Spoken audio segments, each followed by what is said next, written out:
LA Clippers at Sacramento Kings ang hihirap ng schedule na natira.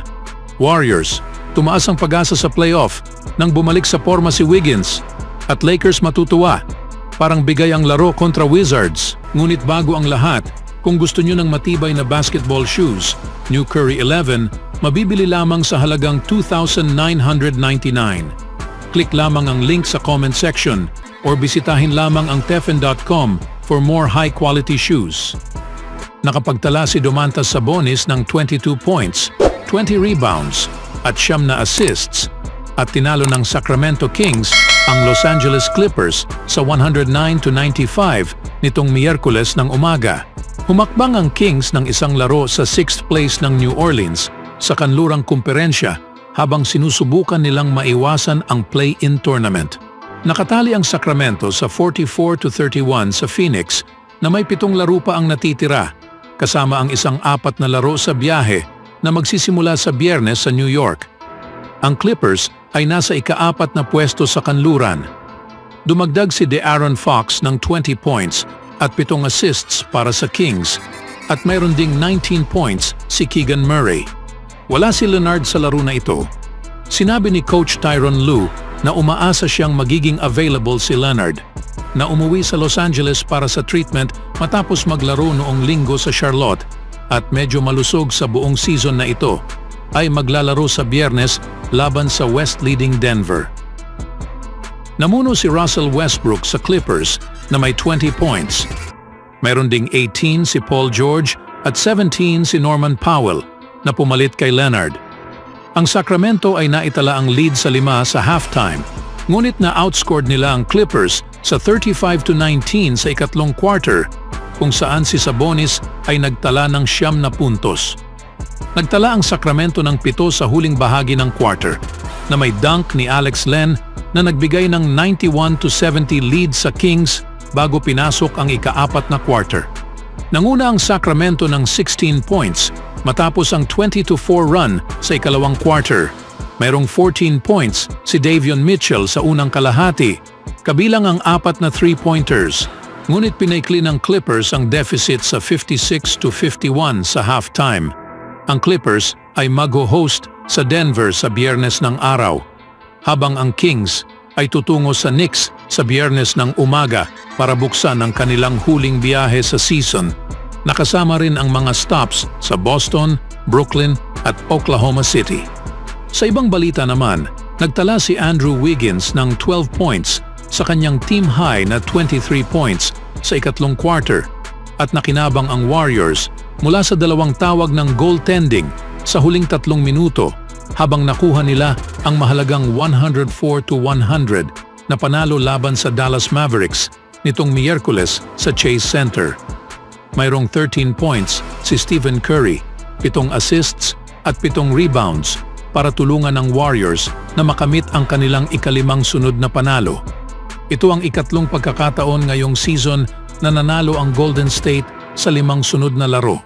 Ang Golden State ay inched closer na lang na makuha ang playoff spot dahil sa panalo.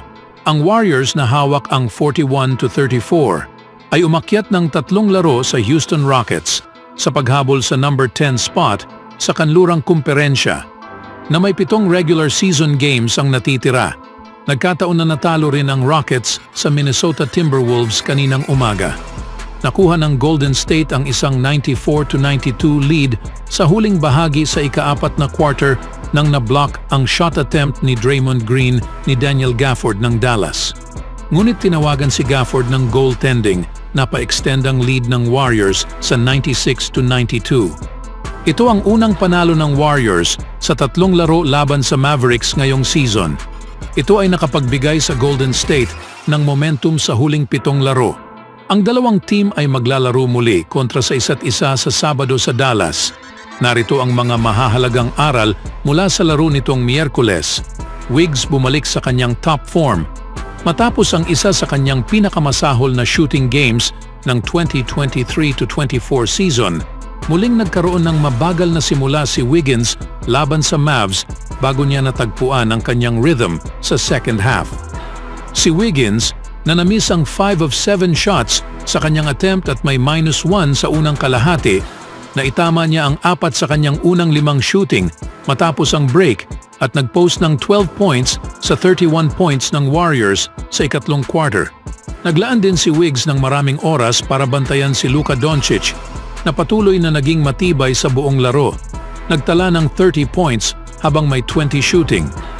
Ilan sa kanyang mga shot ay hindi gaanong open habang sinikap ni Wiggins at ng iba napigilan siya. Sa 7 laro na natitira sa regular season, si Wiggins ay tunay na naging X-factor para sa Golden State. Kapag siya ay off, ang opensa ay karaniwang nawawala. Ngunit kapag siya ay nakakakuha ng tamang shots tulad sa ginawa niya kontra sa Dallas, mayroong ibang mas kumpiyansa sa pakiramdam ang Golden State patungkol sa mga bagay-bagay. Ang sumunod, ang bench bunch ay nagtagumpay muli. Patuloy pa rin sa isa sa pinakamahusay sa bench sa NBA, ang Golden State. At ipinakita nila muli ito nang tinulungan nila ang team na manalo sa Dallas. Tulad sa kanyang ginagawa sa karamihan ng taon, nagbigay ng malaking spark si Paul sa kanyang scoring, playmaking at pagdirekta sa second unit. Nag-shoot si Paul ng 6 of 11 at mayroong 5 assists. Nagtagumpay din ang rookie na si Brandon Podziemski sa isa pang solid all-around effort.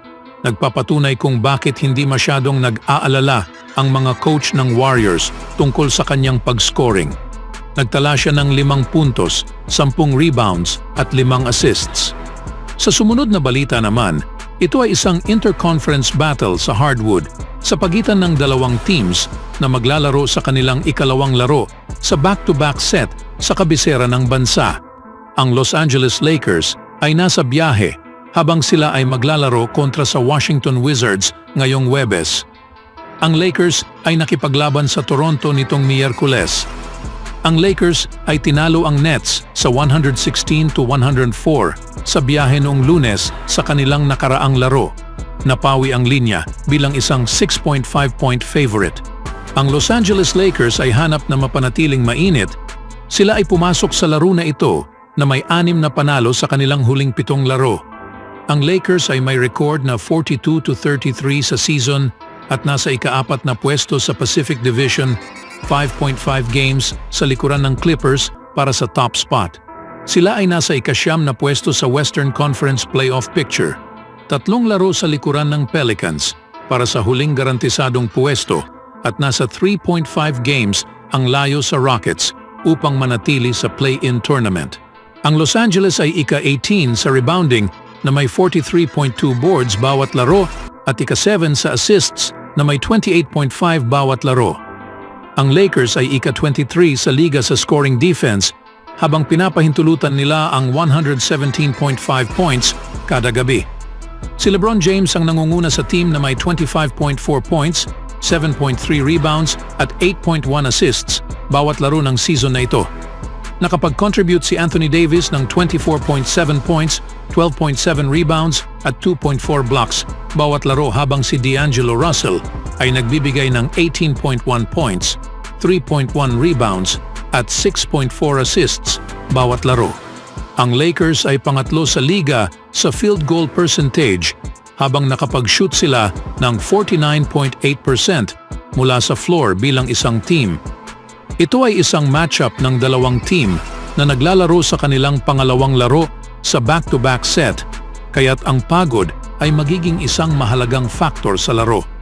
Ang Washington ay advantage dahil sila ay nasa bahay at hindi kailangang maglakbay sa pagitan ng mga laro, samantalang ang Lakers ay kailangang lumipad mula sa Toronto bago ang labang ito. Gayunpaman, ang pagiging nasa tahanan ay hindi nakatulong sa Wizards na mayroong record na 6-31 bilang mga host ngayong season. Bago ang laro na ito, si Livers ay wala dahil sa hip at hindi tiyak kung kailan siya makakabalik. Si Coulibaly may wrist ay tapos na sa season. Si Shamet may calf at si Jones dahil sa back issue na parehong hindi tiyak kung kailan sila magbabalik. Si Kuzma naman ay may heel issue. Siya ay absent nitong Miyerkules, habang si Holmes na may toe at si Jared Butler na may ankle bilang questionable. Always do it on my own, so I gotta get through it. And the only thing I know is to love what I'm doing. Never give up, never slow, till I finally prove it. Never listen to the no's, I just wanna keep moving. Keep my head up when I act, head up, that's a fact. Never looking back, I'ma keep myself on track.